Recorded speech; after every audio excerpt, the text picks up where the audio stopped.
Welcome back to the bonus session of my self-care SummitCast, which is part of the Dear Future Me Leadership Tour 2025. I am so glad that you are here today, and I am Dr. Rhonda Simmons, the executive leadership consultant and visionary behind a framework I'm going to share with you today called R.E.A.L, R-E-A-L, the R.E.A.L framework for healthy team alignment. Today, I'm not just here to talk about leadership strategies. In this session, I'm here to talk about a culture reset. Because even the most brilliant vision will crumble in the wrong culture. And even the most gifted team will fracture without alignment. So this is your divine interruption, a sacred opportunity to pause, assess, and reset how you lead your team. Whether you're leading in the boardroom, the classroom, or the ministry, team culture is not a luxury, it's a legacy. And if a house be divided against itself, that house cannot stand. That's Mark 3:25. So let's jump right in. The first step in transformation is truth. Reflection is the spiritual x-ray of leadership. You cannot fix what you're unwilling to face. And many leaders are building success on top of silent resentment, unspoken tensions, and hidden exhaustion. Reflection invites honesty, not just about others, but about you too. You need to ask yourself these questions. Is my team surviving or thriving? What conversations am I avoiding? What part of the current culture have I silently tolerated? Reflection isn't passive. It's powerful. It's a sacred pause that creates room for divine insight. The Bible says, examine yourselves, whether ye be in the faith. Prove your own selves. 2 Corinthians 13:5. So I encourage you to write down the one behavior that you've been tolerating that is disrupting team unity. Again, we're here for real talk. It's time to do some reflecting. Before God can reset your culture, He needs your agreement to reflect with integrity. It's time to have that honest inward look. Evaluation is the second part of the acronym. So the R stood for reflect. The E stands for evaluation. In the R.E.A.L framework, evaluation is where discernment meets data. Sometimes I get tongue-tied, but that's what happens when you don't get enough rest. I normally do. Today was just an exception. I got so excited with this SummitCast. But let's talk about evaluation. It's where discernment meets data. This is the step where leaders shift from emotion to information. This is a critical piece. It's not based on emotion and how you feel and what you thought someone said or thought. It is based on information.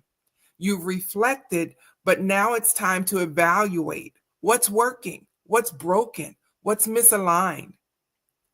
There are key evaluation areas for you to address. The first is communication.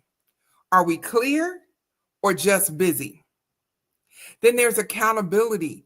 Do we measure what matters? There's values. Are they just words on paper or are they lived out every single day? Let me share this story with you. One client had a high-performing team on paper, but turnover was rising and trust was low.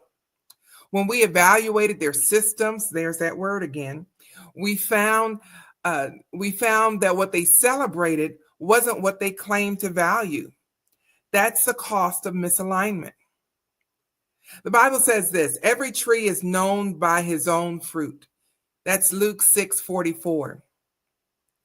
I provide evaluation tools such as culture surveys that are distributed anonymously so that people can give their honest feedback without having to worry about, about any retaliation or comeback on them.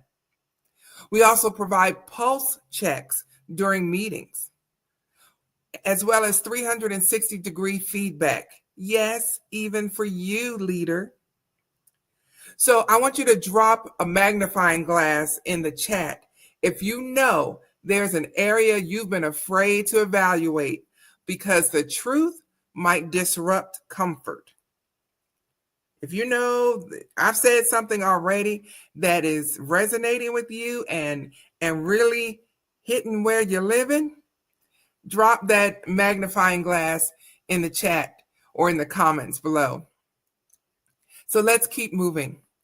In the R.E.A.L framework, we've talked about reflection, we've talked about evaluation. Now let's talk about alignment.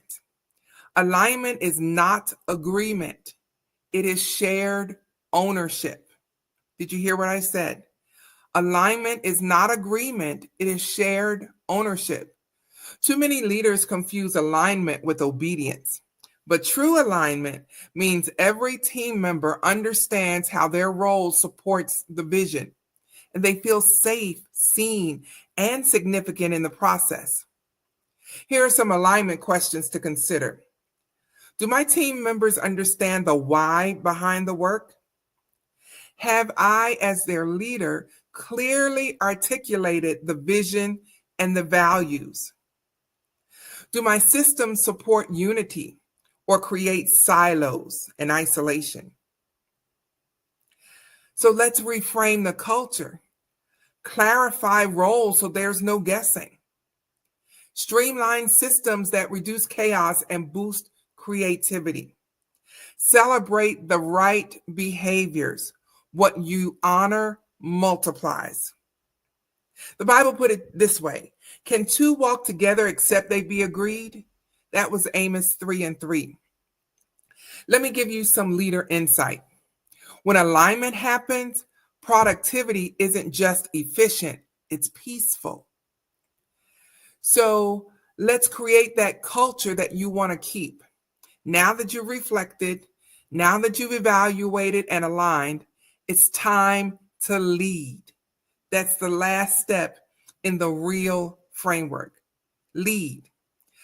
Not from a place of performance, but from clarity, consistency, and care. Here's a real talk moment. Your team doesn't need you to be perfect. For example, I have made some blunders in today's SummitCast where my tongue got tied or I mispronounced the word. But that's a part of the human condition. That is just me. And this is my authentic self. Your team doesn't need you to be perfect. They need you to be predictable.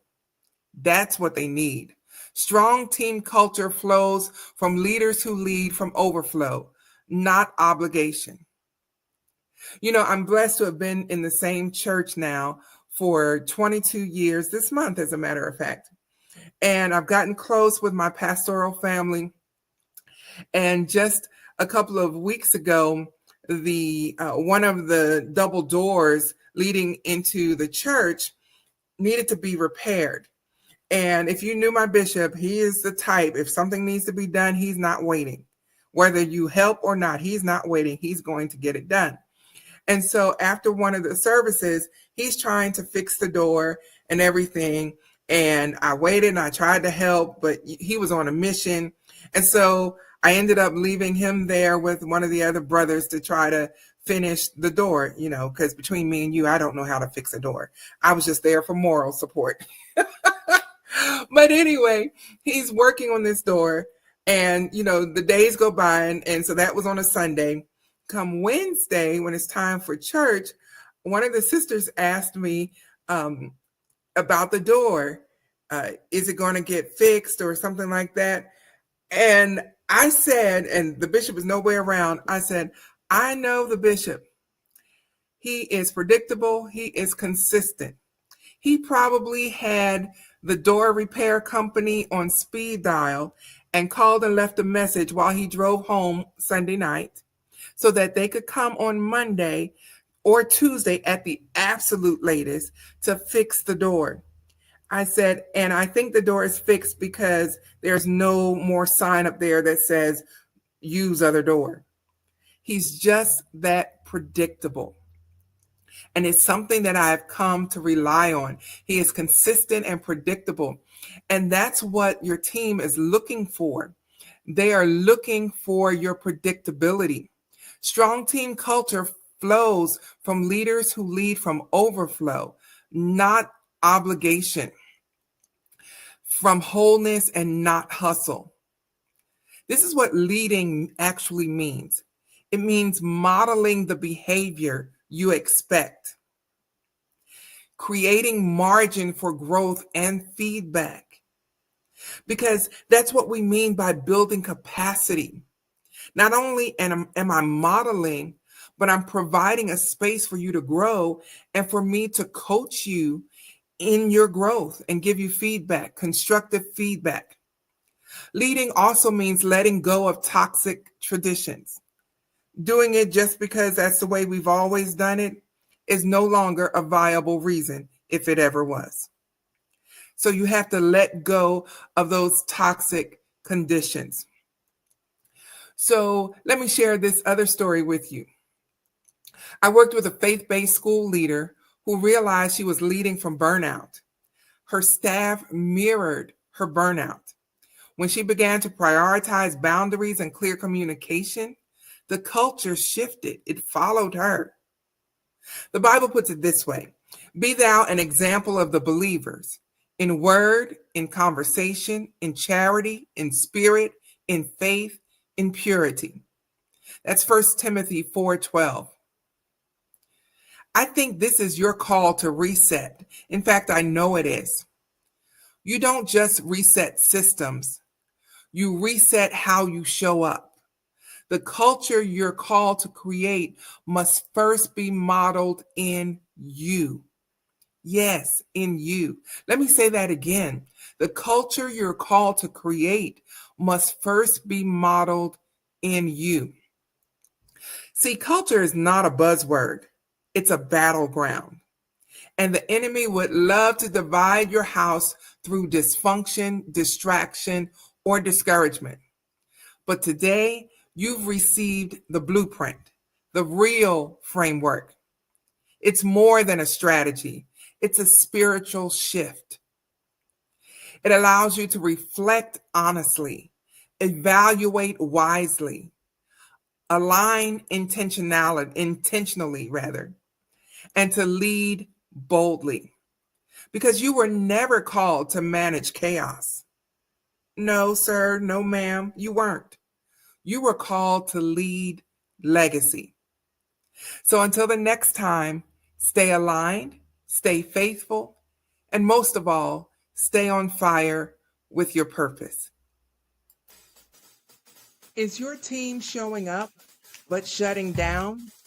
Tension, turnover, and unspoken resentment are often symptoms of one thing: misalignment. The R.E.A.L framework helps you recalibrate your team culture from the inside out, so your team moves from guarded to grounded, from chaotic to cohesive. Because the strongest teams don't compete internally, they champion each other's success. Let's connect and explore how I can help your culture come back to life. Click on the link below or in the show notes.